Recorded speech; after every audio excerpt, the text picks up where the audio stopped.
ప్రస్తుతం ఆంధ్రప్రదేశ్లో భారీ వర్షాలు కురుస్తున్నాయి. ఇక ఇటీవల కురిసిన కుండపోత వానలతో చాలా ప్రాంతాల్లో వరదలు పోటెత్తాయి. దీంతో లోతట్టు ప్రాంతాల్లో మొత్తం వరద ముంపులో చిక్కుకున్నాయి. ఇక ఇల్లు మొత్తం నీట మునగడంతో వేలాది మంది నిరాశ్రయులయ్యారు. కట్టుబట్టలతో ప్రాణాలు అరచేతిలో పట్టుకొని అధికారుల సహాయంతో సురక్షిత ప్రాంతాలకు చేరుకుంటున్నారు.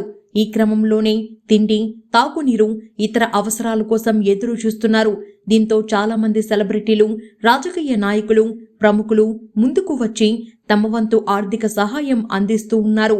ఈ నేపథ్యంలోనే ముఖ్యమంత్రి నారా చంద్రబాబు నాయుడు కూడా వరద బాధితులకు సహాయం చేసేవారు ముందుకు రావాలని ప్రజలకు పిలుపునిచ్చారు.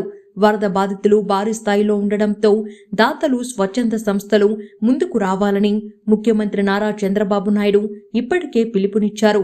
దాతలు తమకు తోచినంత సాయం చేయాలని, వరద బాధితులకు అండగా నిలవాలని సూచించారు. దీంతో ఇప్పటికే చాలా మంది ప్రముఖులు వరద బాధితుల కోసం ముఖ్యమంత్రి సహాయ నిధికి విరాళాలు ప్రకటిస్తున్నారు.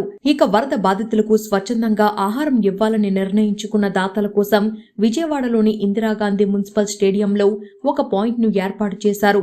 సాయం చేసే దాతలు ఐఏఎస్ మనజీర్ను సంప్రదించాలని, అందుకు 7906796105కు ఫోన్ చేయాలని సూచించింది. ఇక వ్యక్తిగతంగా ఆర్థిక సహాయం చేయాల్సిన దాతలు ఆన్లైన్ ద్వారా కూడా డబ్బులు చెల్లించవచ్చని ప్రభుత్వం తెలిపింది. ఇందుకోసం ప్రభుత్వ బ్యాంక్ అకౌంట్ వివరాలను ప్రకటించింది. ఇక విజయవాడ వరద బాధితులను ఆదుకునేందుకు ఏపీ ఎన్జీఓ అసోసియేషన్ ముందుకు వచ్చింది. ఉద్యోగుల నుంచి సేకరించిన ₹1,116 చెక్కును మంగళవారం స్థానిక కలెక్టరేట్లో జిల్లా కలెక్టర్ కె వెట్రిసెల్వికి ఏపీ ఎన్జీఓ నాయకులు అందజేశారు.